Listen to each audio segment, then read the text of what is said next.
NA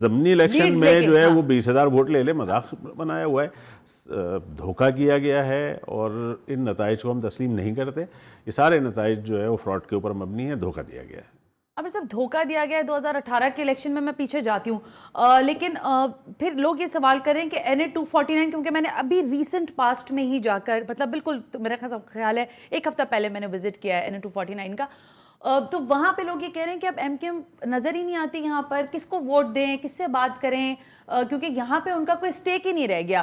ہاں لیکن وہ یہ کہہ رہے تھے کہ ہاں PSP شاید ہمیں نظر آتی ہے. دیکھیں یہ لوگوں کا موقف ہو سکتا ہے. اس علاقے میں الیکشن کمپین میں خود موجود رہا ہوں. رمضان کا مہینہ تھا، رمضان کی وجہ سے بھی کچھ مشکلات تھیں، لوگ اس میں بہت زیادہ ظاہر ہے کہ روزے کی وجہ سے پارٹیسپیٹ نہیں کر پا رہے تھے. تو روز کی بنیاد پر کئی میٹنگز ہو رہی تھیں. 2 ریلیاں وہاں بہت بڑی تعداد میں نکلی ہیں ہماری، اس میں بہت لوگ تھے وہاں پر، ہم نے ریلیاں نکالی ہیں. اور لیکن ووٹ پھر بھی نہیں پڑا. وہ ووٹ تو دیکھیں، جب ضمنی الیکشن میں آپ اپنے رپورٹر سے پتہ کر سکتے ہیں کہ جو پولنگ اسٹیشنز تھے وہاں پر جو کیمپ لگے ہوئے تھے ان کن کیمپس کے اوپر رش زیادہ تھا اور کن کیمپس کے اوپر رش نہیں تھا. پیپلز پارٹی کے کیمپوں کی یہی صورتحال تھی کہ وہاں پر الو بول رہے تھے. اچھا. اور یہ ایک حقیقت ہے کہ اس سے انکار نہیں ہے کہ لوگوں نے اس ضمنی الیکشن کے اندر بہت کم تعداد میں پارٹیسپیٹ کیا ہے. بیکاز وہ گرمی، پھر رمضان اور وہ سارے فیکٹرز بھی موجود تھے، کم ریشو تھا وہ تھا. لیکن ایسا نہیں ہے، اس الیکشن سے ہم کوئی مایوس نہیں ہیں. اچھا مایوس نہیں. اور نتائج تبدیل ہوئے، ہمارے اتنے ووٹ نہیں تھے، لیکن ہمارا کہنا یہ، ہمارا موقف یہ کہ ہم سمجھتے ہیں کہ ہمارے ووٹ زیادہ تھے، ان کو کم کر کے دکھایا گیا. طے شدہ ایک 2018 میں طے شدہ فارمولا ایز پر آپ کہہ رہے ہیں نا 2018 کو بھی مسترد کر رہے ہیں، تو 2018 میں بھی طے شدہ طریقہ کار سے آپ کی سیٹیں کم ہو گئیں اور PTI کو 14 نشستیں مل گئیں، آپ کی 6 رہ گئیں. جی دیکھیں بالکل. اور بائی الیکشن میں بھی یہی طریقہ کار اپنایا جا رہا ہے اور پاکستان پیپلز پارٹی کو فیور کیا جا رہا ہے. بالکل ایسا ہی ہے. 2018 کے الیکشن میں ثنا آپ نے دیکھا ہوگا کہ ایک ویو چلی تھی، یہ جو کہا جا رہا تھا کہ تبدیلی کی لہر چلی ہے. میری یہ سمجھ میں نہیں آتا کہ یہ تبدیلی کی جو لہر تھی وہ کشمیر سے اور KPK سے شروع ہو کر آ کر کشمور پہ آ کے وہ تبدیلی کی لہر رک جاتی ہے، اور یہاں ایک نئی تبدیلی آتی ہے. پھر ان سندھ کے دیہی علاقوں میں جہاں پر بے نظیر صاحبہ کا جو سانحہ ہوا تھا، اس وقت میں پیپلز پارٹی کو اتنی سیٹیں نہیں ملی تھیں. یہ حیدرآباد تک وہ لہر جو ہے آ کر پھر تبدیل ہو جاتی ہے اور کراچی میں وہ لہر دوبارہ سے شروع ہو جاتی ہے. تو یہ مطلب کوئی ڈھکی چھپی بات تو ہے نہیں. پورا RTS سسٹم بٹھال کر جو نتائج تبدیل کیے گئے، اور اب وہ مطلب اس پہ کوئی بحث ہے. بہت ساری چیزیں MKM پاکستان کی قصہ پارینہ بن گئی ہیں، یہ تو سب کو معلوم ہے. لیکن ایک نعرہ جو MKM پاکستان کا رہا وہ یہ تھا کہ ہمیں منزل نہیں رہنما چاہیے، پھر بنا کے رہنما نہیں چاہیے، منزل چاہیے. اب آپ لوگوں کو نہ منزل ملی ہے نہ رہنما مل سکا، سفر کس طرف جاری ہے آپ کا؟ دیکھیں جہاں تک آپ کے پہلے نعرے کا سوال ہے، میں اس کا جواب تو دے نہیں سکتا. اس کے لیے پھر مجھے کچھ بولنا پڑے گا جو پھر آپ کا چینل جو ہے نا اس کو چلا نہیں پائے گا. چلانے کی بات نہیں نا، حقائق تو یہی تھے نا. بات ہے نا پہلے بڑے اسٹیج سے نعرے لگتے تھے، ہم نے خود کور کیا.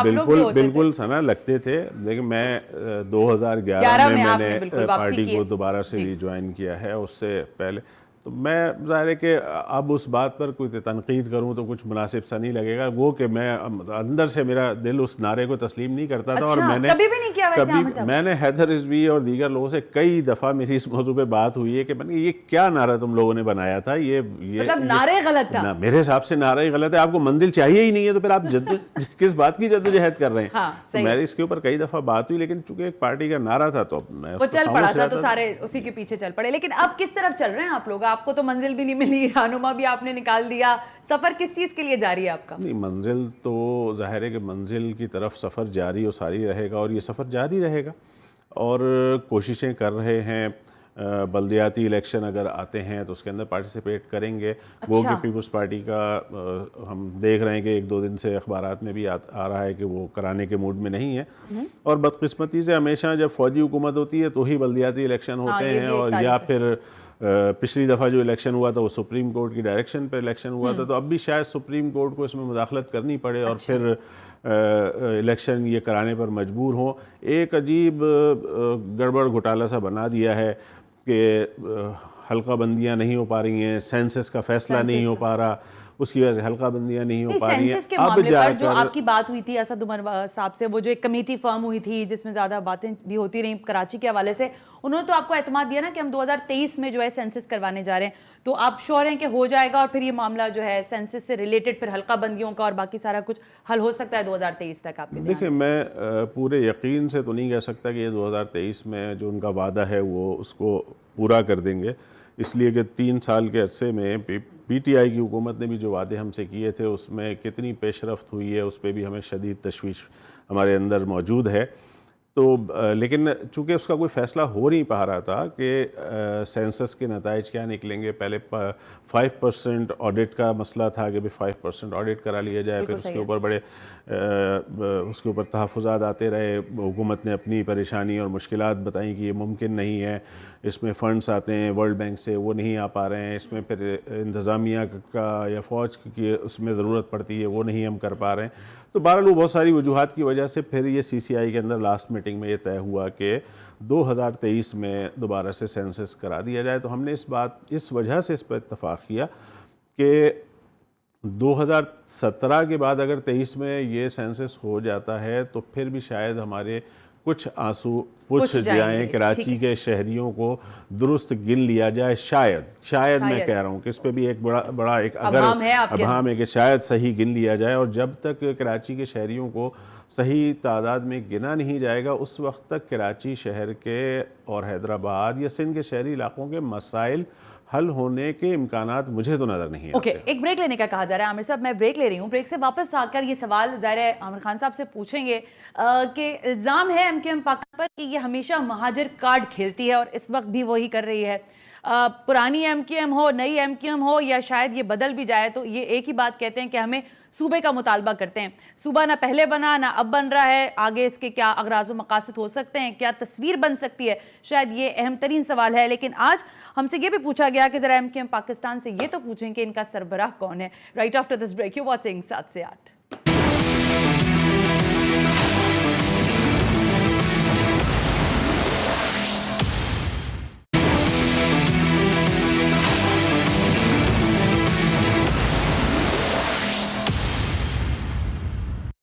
ویلکم بیک ناظرین، آپ دیکھ رہے ہیں پروگرام 7 سے 8 اور اس وقت عامر خان صاحب senior deputy convener M Q M Pakistan میرے ساتھ اسٹوڈیو میں موجود ہیں۔ بریک پہ جاتے جاتے میں سوال چھوڑا تھا کہ یہ ایم کیو ایم پاکستان جو ہے مہاجر کارڈ کب کھیلنا بند کرے گی؟ عامر صاحب، لوگ یہ الزام لگاتے ہیں کہ کچھ نہیں ہوتا اور آپ کی مخالف پارٹیز بھی یہی کہتی ہیں کہ ان کے پاس کچھ بھی نہیں رہ گیا، اب صرف مہاجر کارڈ کھیلتے ہیں۔ آپ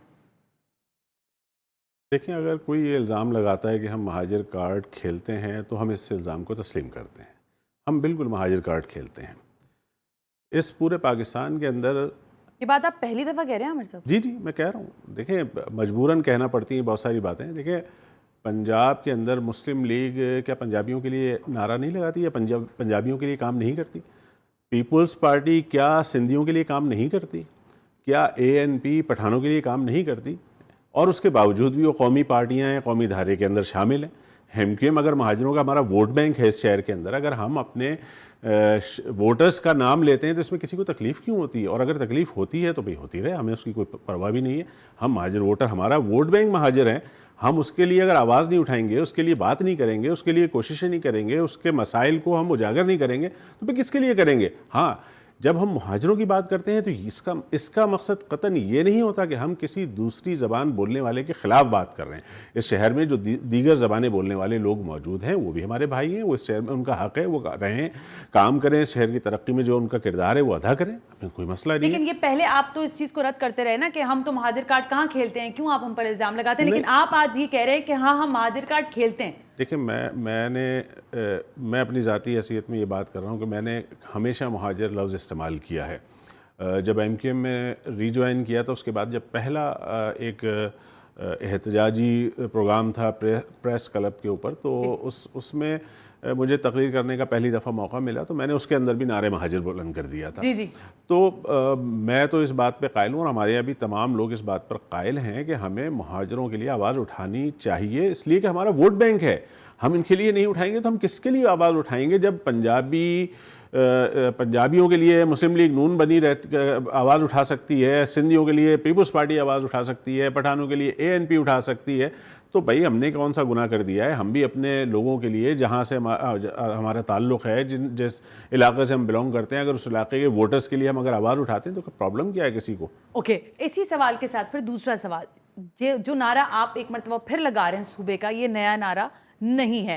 آپ MQM تھے، آپ مہاجر قومی موومنٹ تھے، آپ تب بھی یہ نعرہ لگا رہے تھے، پھر آپ MQM تھے، تب بھی آپ یہ نعرہ لگا رہے تھے، پھر آپ MQM پاکستان بن گئے، آپ نے دوبارہ یہ نعرہ لگانا شروع کر دیا۔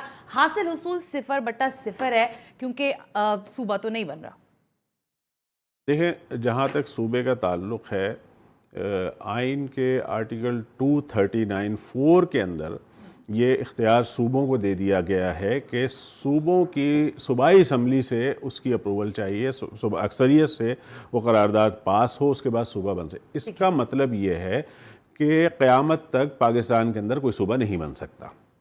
ہمارا کہنا یہ ہے کہ 239(4) کو آپ تبدیل کریں، اس کے اندر تبدیلی لے کر آئیں، وفاق کے اندر، آئین کے اندر تبدیلی لے کر آئیں، اور یہ اختیار صوبوں سے لے کر واپس وفاق اپنے ہاتھ میں لے۔ جب صوبے اپنے علاقے کے اندر ڈسٹرکٹ بنانے کا اختیار رکھتے ہیں تو پھر وفاق کو اس بات کا اختیار ہونا چاہیے کہ وہ پاکستان کے اندر صوبے بنا سکے۔ اچھا، اب جب تک یہ بات کہنا ہے کہ ہم یہ صوبے کا نعرہ لگاتے ہیں، بھائی ہمارا نعرہ ہے، ہم اس کے اوپر آواز اٹھاتے ہیں، ہمارا مطالبہ ہے۔ آج آپ پشیمان ہیں ایک نعرے پر، اب سے تھوڑی دیر پہلے آپ نے کہا کہ وہ نعرہ مجھے کبھی سمجھ ہی نہیں آیا نا کہ ہمیں منزل نہیں رہنما چاہیے، تو کہیں ایسا نہ ہو کہ پھر اس پر بھی آپ کو پشیمانی ہو کہ پتہ نہیں کیوں ہم یہ لگاتے تھے صوبے کا نعرہ۔ دیکھیں، اس نعرے کو آپ خود سمجھ سکتی ہیں کہ اس میں منزل کا تعین ہی نہیں ہو رہا ہے، اس وجہ سے مجھے سمجھ میں نہیں آتا تھا۔ دیکھیں، میں اپنی پارٹی کا یہاں پر ایک ذمہ دار کی حیثیت سے بیٹھا ہوں، اور پارٹی کا یہ نعرہ تھا، میں اپنی ذاتی حیثیت میں یہ بات کہہ رہا ہوں کہ مجھے یہ نعرہ سمجھ میں نہیں آتا تھا۔ لیکن یہ سمجھ میں آتا ہے صوبے کا نعرہ صحیح ہے۔ صوبے کا نعرہ تو صوبے کا مطالبہ تو MQM کا، جب مہاجر قومی موومنٹ تھی اس وقت میں بھی MQM کا یہ صوبے کا مطالبہ تھا، نعرہ تھا، اور چونکہ دباؤ، پریشرز اتنے تھے، آپریشنز چلتے رہے، MQM کے اوپر دباؤ چلتا رہا کہ وفاقی ادارے کے اندر شامل ہوں، صوبے کی ضرورت نہیں ہے، اور MQM نے بھی اپنا دل بڑا کر کے جس وقت میں مشرف صاحب کے دور میں خاص طور سے آپ نے دیکھا ہوگا کہ MQM کے MPs کی تعداد، جو پارلیمانی پارٹی تھی اس کی تعداد سب سے زیادہ تھی، سب سے بڑی پارٹی تھی، اس کے باوجود سندھ کے اندر یہ مسئلہ کھڑا ہو گیا کہ MQM کا کوئی اردو بولنے والا جو ہے وہ شخص CM نہیں بن سکتا، اور مجبوراً پھر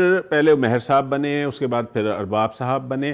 یعنی جب نفرتیں اس حد تک ہیں کہ MQM ایک بڑی پارٹی بن کر سامنے آئی ہے، سب سے زیادہ تعداد اس کی MPs کی ہے، اس کے باوجود بھی وہ اس کا CM نہیں بن سکتا، تو ہر چیز کی ایک حد ہوتی ہے۔ ہم نے اپنا دل بڑا کیا، ہم نے اپنے علاقوں سے سندھی اسپیکنگ کینڈیڈیٹ کھڑے کرے، عزیز آباد سے ہم نے سندھی اسپیکنگ کینڈیڈیٹ کھڑے کرے۔ کبھی کوئی بتا دے کہ پیپلز پارٹی کے اندر سے کبھی کسی اردو اسپیکنگ کو CM بنایا گیا، یا انہوں نے لاڑکانے سے کبھی کسی مہاجر کو ووٹ دے دیا، انہوں نے دادو سے کبھی کسی مہاجر کو ووٹ دیا، ایسا نہیں ہوا ہے۔ تو ہماری یہ مجبوری کہہ لیں، ہماری ضرورت کہہ لیں، اور ہم اس پر حق بجانب ہے کہ ہمیں صوبہ چاہیے، اور ہم یقین کے ساتھ اس بات پر کھڑے ہیں کہ جب تک صوبے پورے پاکستان میں، میں صرف کراچی کے حوالے سے بات نہیں کر رہا، ایڈمنسٹریٹو یونٹس پورے پاکستان میں مزید بنانے پڑیں گے، اس وقت تک نہ یہ صوبہ ترقی کرے گا نہ یہ ملک ترقی کرے گا۔ اوکے، یہاں تک فیئر انف بات ہو گئی۔ اب ظاہر آئینی ترمیم کی ضرورت ہے،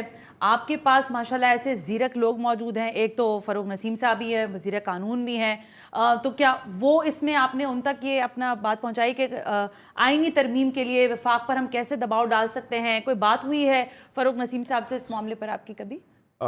سنا، دیکھیں، اس میں کسی دباؤ کی ضرورت نہیں ہے۔ اچھا، ٹھیک ہے۔ میں یہ سمجھتا ہوں کہ آئین کے اندر تبدیلی کے لیے 2/3 کی میجورٹی چاہیے۔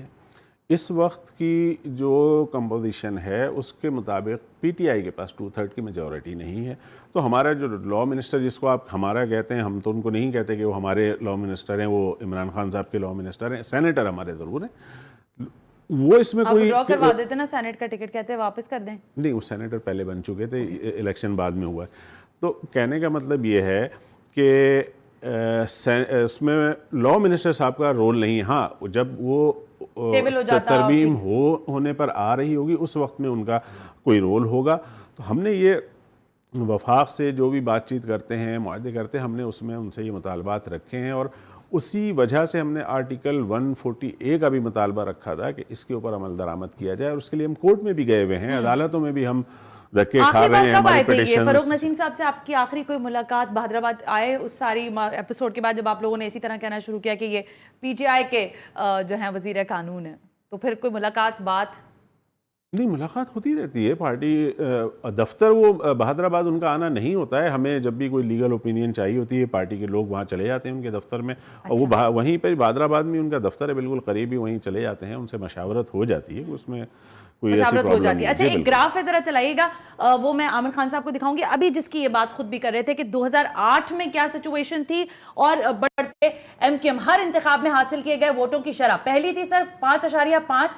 ذرا روک کے چلائیے گا اس کو, پہلے والے کو, اور اسی کے ساتھ جب 5.5 سے بڑھی تو 4.0, آخر پہ آپ آ کر کھڑے ہو گئے ہیں 1.38 پر. یہ آپ کا 90 سے لے کر 2018 تک کا ایک تو چھوٹا سا جائزہ ہے. اس کا مقصد ہے کہ اعتماد کم ہو گیا لوگوں کا آپ پر, اور جو آپ سیٹس کی بات کریں 2008 میں سب سے زیادہ سیٹس کے باوجود آپ کہہ رہے ہیں کہ آپ کو چیف منسٹر نہیں مل رہا تھا, اور آپ کو پھر ظاہر بنانا پڑا پاکستان پیپلز پارٹی کے لوگوں کو, کہ اب آپ کو میئر مل جائے گا. مسلم لیگ قاف کے جو ہے وہ کینڈیڈیٹ تھے جن کو وزیر اعلیٰ بنایا گیا تھا. آپ کو اب میئر مل سکتا ہے, کیونکہ اب آپ لوگوں کی کارکردگی بلدیات میں بھی کچھ نہیں ہے. دیکھیں, بلدیات کے اندر جس طرح ہاتھ پاؤں باندھ کر وسیم اختر کو چھوڑا گیا تھا, ان کے پاس کسی قسم کے کوئی اختیارات نہیں تھے, نہ ان کے پاس کچرا اٹھانے کا اختیار, نہ ان کے پاس پانی سیوریج, نہ ان کے پاس ٹرانسپورٹ, نہ کوئی اختیار ان کے پاس نہ ہو. میں سمجھتا ہوں کہ کوئی بھی میئر آ جائے, ایم کیو ایم کا میئر چلے نہیں آتا ہے, ایک لمحے کو میں مان لیتا ہوں, کوئی بھی میئر آ جائے ان اختیارات میں وہ اس شہر کے اندر کوئی تبدیلی نہیں لا سکتا. اس کے لیے آرٹیکل 140A کی تشریح عدالت کو کرنی ہوگی, اور عدالت کو اب یہ ان کو سندھ حکومت کو پابند کرنا ہوگا کہ وہ بلدیاتی حکومتوں کو اختیارات, کراچی نہیں, حیدرآباد, سکھر, نواب شاہ, میر پور خاص, لاڑکانہ, دادو, جہاں جہاں پر بھی بلدیاتی سسٹم ہے ان علاقوں میں اختیارات دینا چاہیے, دینا پڑیں گے. بغیر اختیارات کے کوئی بھی اپنے شہر کے لیے کوئی کام نہیں کر سکے گا. میں ایک بات اور کہوں گا کہ یہ جو آپ گراف کی بات کرتی ہیں, گراف تو بہت سارے اپنے حساب سے, اپنی کیلکولیشنز کے حساب سے میں بھی آپ کو بنا کے دکھا سکتا ہوں کہ ایم کیو ایم کا گراف کم ہوا ہے یا زیادہ ہوا ہے. 2013 کے الیکشن میں ایم کیو ایم کو 7 لاکھ ووٹ ملے تھے, ٹھیک ہے, اور 2018 کے الیکشن میں ایم کیو ایم کو 7.5 لاکھ ووٹ ملے ہیں, جبکہ ہم ہارے ہیں, ہماری سیٹیں ہم سے چھین لی گئی ہیں, اس کے باوجود بھی ہمیں 7.5 لاکھ ووٹ پڑے ہیں. تو ہم سمجھتے ہیں کہ ہمارا گراف بڑھا ہے. ضمنی الیکشنز کے اندر ہمیشہ بائی الیکشن میں جو ہے وہ ووٹ کاسٹنگ کا ریشو کم ہوتا ہے. تو اس میں جب حکومت ایک طرف ہو جائے اور اس کی پوری مشینری کا استعمال شروع ہو جائے, ظاہر ہے پھر اس کا فرق بھی پڑتا ہے. اس سے پہلے ایک بائی الیکشن جو ہے وہ ملیر میں ہوا ہے, اس میں ہم نے 18,000 ووٹ حاصل کرے ہیں. اسی طرح لائنز ایریا میں محمود آباد میں ہوا ہے, ہم نے 18,000 ووٹ حاصل کریں, تو اور وہ 22 اگست کے بعد حاصل کریں. تو یہ آنے والے الیکشن میں بھی انشاءاللہ ہم اچھے نتائج. عامر صاحب, ظاہر آپٹیمسٹک ہونا چاہیے, آپ پارٹی کے سربراہ کی حیثیت سے یہاں موجود ہیں, لیکن میں یہ جاننا چاہتی تھی کہ واقعی آپ کا سربراہ ہے کون؟ یہ لوگوں کو کنفیوژن ہے. میں جاتی ہوں بریک پر, لوگ کہہ رہے ہیں کون ہے آپ کا سربراہ, نہیں سمجھ آتا. خود یہاں پہ پی ٹی آئی کے لوگوں نے آپ لوگوں سے سوال کیا کہ ہم بات کس سے کریں, ہمیں یہ سمجھ نہیں آتا. وہ ایک مذاق کے اندر ایک بات کی تھی اسد عمر صاحب نے, ہم نے اس کے اوپر ان سے بات بھی کی تھی. دیکھیں, ایم کیو ایم ایک الیکشن کمیشن آف پاکستان کے اندر رجسٹرڈ جماعت ہے, درست, اور اس کے مطابق خالد مقبول صدیقی صاحب اس وقت پارٹی کے کنوینئر ہیں. تو پارٹی کے ہیڈ وہی ہیں, پارٹی کے جو ہیڈ ہیں وہ ہیڈ وہی ہیں خالد مقبول صدیقی صاحب.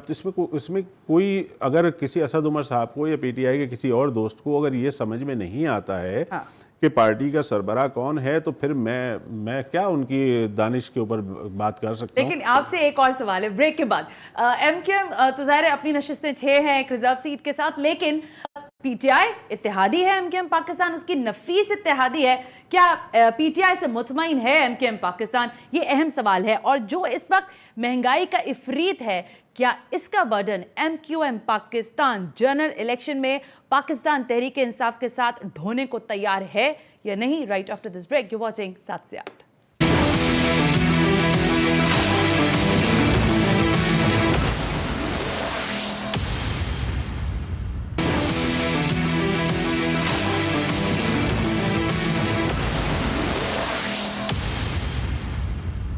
ویلکم بیک ناظرین. ہم بریک پر تھے اور بریک پہ جانے سے پہلے میں نے عامر خان صاحب کے لیے یہ سوال چھوڑا کہ پیپلز پارٹی کام نہیں کر رہی, ٹھیک ہے, لیکن آپ جن کے اتحادی ہیں اور وہ ہیں پاکستان تحریک انصاف, ان کی 14 سیٹیں ہیں.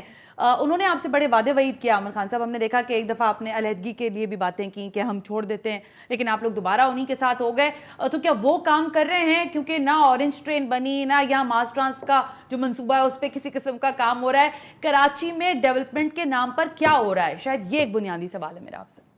دیکھیے, پہلے تو میں پیپلز پارٹی کے حوالے سے بات کروں گا کہ پیپلز پارٹی نے اس شہر کو اونرشپ کبھی دی ہی نہیں ہے. پیپلز پارٹی اس شہر کو وہ مطلب ایک طرح سے انتقام لیتی ہے کہ یہاں کے اس شہر کے لوگ اس کو ووٹ نہیں دیتے ہیں, یا حیدرآباد میرپور خاص کے لوگ اس کو ووٹ نہیں دیتے ہیں, تو وہ انتقام لیتی ہے کہ یہاں پر کام نہیں کرتی ہے. اب تو نہیں کہہ سکتے آپ عامر صاحب, کیونکہ اب ووٹ پڑ رہا ہے. ووٹ پڑھ نہیں, میرا نہیں خیال ووٹ پڑھ نہیں رہا ہے. ووٹ اسی طرح جس طرح 2018 کے الیکشن میں نتائج تبدیل کر کے حاصل کیے جاتے تھے, اسی طرح یہ 249 میں بھی ہوا ہے, وہ ایسا ہی ہے. ہاں, جہاں تک پی ٹی آئی کا سوال ہے تو ہمارا 13 نکاتی 9 نکات کا ایک معاہدہ ہے اور اس کے بعد 4 نکات کا ایک معاہدہ ہے. 13 نکاتی معاہدے ہم نے کیے تھے, اور پی ٹی آئی کی حکومت نے اور پی ٹی آئی کے دوستوں نے ہم سے اس وقت میں یہ کہا تھا کہ یہ آپ کے مطالبات نہیں ہیں, یہ تو ہمارے بھی مطالبات ہیں, ہم دونوں مل کر اس کے اوپر عمل کریں گے. لیکن بدقسمتی سے ان کے اوپر جو عمل درآمد کی رفتار ہے وہ انتہائی سست ہے, بلکہ نہ ہونے کے برابر ہے. پچھلی دفعہ انہوں نے الیکشن بجٹ کے وقت انہوں نے کہا تھا کہ 25 ارب کراچی کو بلدیات کو مل جائیں گے, جو آج تک نہیں مل سکے. بمشکل تمام کراچی کو 1 ارب روپے جو وسیم اختر صاحب جب میئر تھے ان کو اس وقت میں ملے تھے, اور اس کی جو انہوں نے اسکیمیں دی تھیں اس کے اوپر کام ہو بھی گیا, وہ ختم ہو گیا. اب کراچی جیسے اتنے بڑے شہر جس کی آبادی 2.5 سے 3 کروڑ کے درمیان ہے, اس کو آپ 1 ارب روپے دے کے آپ سمجھتے ہیں کہ کراچی کا یہ زیرہ بھی میں کہتا ہوں کہ نہیں ہے, شاید یہ بھی نہیں ہے. اتنی بدقسمتی ہے اس شہر کی کہ نہ اس کو وفاق اونرشپ کا اتحاد ہے ڈیولپمنٹ کے نام پر. جس شہر سے آپ کو ووٹ پڑتا ہے, جس کے لیے آپ نے ابھی کہا کہ ہاں میں مہاجر کارڈ اگر کھیلتا ہوں تو میں مانتا ہوں اس بات کو, تو پھر اس مہاجر ووٹ, اس ووٹ بینک کو, اس شہر کو ڈیولپمنٹ نہیں مل رہی, کس چیز کے اتحادی ہیں پھر سر آپ؟ دیکھیں, اس کا تو پی ٹی آئی کو بھی اس کا بھگتان بھگتنا پڑے گا. وہ کہتے ہیں, کلیم کرتے ہیں کہ ان کے 14 ایم این ایز یہاں سے ہیں اور یہاں سے ایم پی ایس کی بھی ایک بڑی تعداد ہے. ان کو بھی اس کی آنے والے الیکشن میں اس کا پتہ لگے گا. ہم پی ٹی آئی دیکھیں, ہمارا ایک بہت چھوٹا سا حصہ ہے. ہم اگر فرض کر رہتے ہیں حکومت کے ساتھ نہیں ہوتے ہیں تو آپ کیا سمجھتی ہیں ہم پھر پیپلز پارٹی کے ساتھ جا کر بیٹھ جائیں, جو کہ پہلے ہی ہمیں کچھ تو فائدہ ہوتا, صوبے کو ایک سطح پہ کراچی حیدرآباد تو بن جاتا ہے, ڈیولپمنٹ ہو جاتی. پیپلز پارٹی کے ساتھ ہم گزشتہ کئی حکومتوں میں بیٹھے ہیں, کچھ نہیں کرا انہوں نے, کوئی کام کرنے کو ٹوپیاں پہنے اور پہنانے کے ہیں. بالکل, ٹوپیاں پہنی بھی اور پہنائی بھی آپ کہہ سکتی ہیں. تو پیپلز پارٹی تو ایک نسل پرست, متعصب, بدعنوان, کرپٹ حکومت ہے, اور ان کے لوگوں سے ہمیں کوئی توقع نہیں ہے. یہی سارے الیگیشن وہ آپ پہ بھی لگاتے ہیں عامر صاحب. آپ نے دیکھا ہے کہ ابھی پچھلے ہفتے سندھ کے اندر کس طرح پولیس والوں کے ساتھ جو واقعات ہوئے ہیں وہ سب کے سامنے ہے نا. یہ کرپٹ حکومت, ان کے افسران, کوئی اس کے اوپر ایکشن نہیں لے رہے, کوئی اس کے اوپر کارروائی نہیں ہو رہی. ڈاکو راج بنا ہوا ہے, ڈاکو کس طرح پولیس کے لوگوں کو مار رہے ہیں, ان کو کاٹ رہے ہیں, دیکھا نہیں جا سکتا, اتنی بھیانک اس کی صورتحال ہے. اسی لیے ہم کہتے ہیں کہ صوبہ سندھ کے اندر مقامی پولیس کا مقامی پولیس ہونی چاہیے کراچی کے اندر. کراچی شہر کا رہنے والا جو ہے وہ بھرتی ہونا چاہیے, چاہے وہ کوئی بھی زبان بولتا ہو, بہت اچھی طرح انڈرسٹینڈ کرتا ہے. اس بات پہ تو میں ایگری کرتی ہوں. کوئی بھی زبان بولتا ہو, چاہے پنجابی بولتا ہو, چاہے پشتو بولتا ہو, چاہے اردو بولتا ہو, لیکن کراچی کے رہنے والے کو سندھ کی پولیس میں بھرتی ہونا چاہیے. آپ اٹھا کر دیکھ لیجئے, ایف آئی اے دیکھ لیجئے, کرائم برانچ دیکھ لیجئے, اینٹی کرپشن دیکھ لیجئے, ٹریفک پولیس دیکھ لیجئے, آپ کراچی کی شاہراہوں پر آپ گھوم کر دیکھ لیجئے, جہاں پر بھی آپ کو کوئی پولیس والا ملے گا وہ اندرون سندھ سے آیا ہوا ہوگا. اس کو کراچی کے لوگوں کے نہ جذبات, نہ احساسات, نہ ان کی عزت نفس کا اس کو خیال ہے. اس کو صرف اور صرف پیسے کمانے ہیں. ابھی آپ لاک ڈاؤن کے اندر بھی دیکھ رہی ہیں کہ بہت ساری آبادی ایسی ہیں کہ جہاں پر پیسے لیے جا رہے ہیں, زبردستی پیسے لے کے دکانیں کھلوا دی جاتی ہیں, لاک ڈاؤن کے نام کے اوپر پیسہ بٹورا جا رہا ہے. یہ پیپلز پارٹی کی حکومت کے ساتھ ظاہر ہے کہ کچھ نہیں ہوتا. پی ٹی آئی کی جو کارکردگی ہے اس کے اوپر بڑا ایک کوسچن مارک بنتا چلا جا رہا ہے. لیکن پھر بھی آپ اتحادی ہیں, آئی ڈونٹ نو مجبوری کیا ہے آپ کی, آپ کے پاس اختیار ہے ویسے ان سے علیحدہ ہونے کا. ہم دیکھیں, اگر ہم الگ بھی ہو جاتے ہیں تو پھر ہم اختیار ہے عامر صاحب, بالکل اختیار ہے. ہم آپ ہی کے پاس ہے, اور کس کے پاس ہوگا اختیار؟ ہماری پارٹی کا اختیار ہمارے پاس ہے. ہم جب چاہیں ہم نے کئی دفعہ اس کے اوپر بات کری ہے. ہم نے پچھلے بجٹ کے وقت بھی ہم نے پی ٹی آئی کے ساتھ شدید تحفظات کا اظہار کیا تھا, بلکہ ہم نے کیبنٹ سے بھی ریزائن کیا تھا. پھر ان کی درخواست پہ کہ نہیں سارے کام ہوں گے, نہیں ہو پا رہے ہیں. مثال کے طور پر حیدرآباد کی یونیورسٹی ہے, اس پہ بھی کام نہیں ہو پایا آج تک. عامر صاحب, ایک اور آپ کی رائیوری پارٹی رہی ہے ہمیشہ سے, اور 82 کے بعد سے تو ہم نے دیکھا کافی زیادہ, جماعت اسلامی. پانی کا مسئلہ ہو, جماعت اسلامی کا دھرنا. بجلی کا مسئلہ ہو, جماعت اسلامی آپ کو سڑکوں پر نظر آ رہی ہے. شہر میں کام نہیں ہو رہا, شہر کے لوگوں کو گنا نہیں جا رہا, ہر جگہ Jamaat Islami. M Q M Pakistan نے ایک دھرنا, ایک کوئی پروٹیسٹ, کوئی ایسی چیز کی, اور کی تو کہاں کی, اور نہیں کی تو کیوں نہیں کی؟ کیا جماعت اسلامی آپ کو لگ رہا ہے کہ بہتر کام کریے, آپ نہیں کر سکیں گے اس طرح سے؟ دیکھیں, ہماری کچھ مشکلات ہیں. ہم 22 اگست کے بعد سے شدید مالی بحران کا شکار ہے ہماری پارٹی. کوئی بھی چھوٹا پروگرام کرتے ہیں اس کے لیے فنڈز درکار ہوتے ہیں. ہمیں فنڈز کی شدید قلت ہے, جس کی وجہ سے ہم بہت سارے پروگرام نہیں کر پاتے ہیں. پہلے کیسے جتنی ہماری پہلے دیکھیں, پہلے وہ ماحول نہیں تھا. 2013 سے پہلے کی صورتحال مختلف تھی. 2013 سے پہلے بزنس کمیونٹی کو باقاعدہ فون کر کے منع نہیں کیا جاتا تھا کہ آپ نے ایم کیو ایم کو ایک پیسہ نہیں دینا ہے. لیکن پہلے 2013 سے پہلے یہ سچویشن تھی کہ بزنس کمیونٹی کو فون کر کے کہا جاتا تھا پیسے پہنچا دو. دیکھیں, اس کا کوئی ثبوت نہیں دے سکتا. یہ الزامات تو بہت سارے لوگ لگا سکتے ہیں کہ ہاں بھی یہ کہا جاتا تھا, وہ کہا جاتا تھا. اب تو ایم کیو ایم نہیں کسی کو فون کر رہی ہے, نہ پھر بھی کہیں تو کچھ ہو رہا ہے نا. میں یہ کہہ رہا ہوں کہ جب تک آپ نے جماعت اسلامی کی جو بات کری, خاص طور سے جماعت اسلامی ہر جگہ نظر آتی ہے. جماعت اسلامی روہنگیا میں بھی نظر آتی ہے, جماعت اسلامی فلسطین میں بھی نظر آتی ہے, جماعت اسلامی کشمیر میں بھی نظر آتی ہے, ہر جگہ نظر آتی ہے. آپ کراچی میں نظر نہیں آ رہے. رزلٹ 0/0, کچھ نہیں ہے. تو یہی جماعت اسلامی کے پورے پاکستان میں سب سے منظم جماعت ہے, لیکن رزلٹ 0/0. آئی نو کہ بڑا لمبا ہم بات کر سکتے ہیں, اور آپ بیٹھے ہوں تو کافی باتیں نکلتی رہیں گی, لیکن اگلا میئر الیکٹ کروا رہے کراچی سے, یا فیئر الیکشن ہوئے اور آر ٹی ایس سسٹم نہیں بیٹھا تو انشاءاللہ کراچی کا میئر ایم کیو ایم کا ہوگا. Thank you very much. Senior deputy convener Aamir Khan ہم سے خصوصی بات چیت کے لیے آج موجود تھے. آج کا پروگرام آپ نے دیکھا. ہاشمی کو اجازت دیجیے, اللہ حافظ.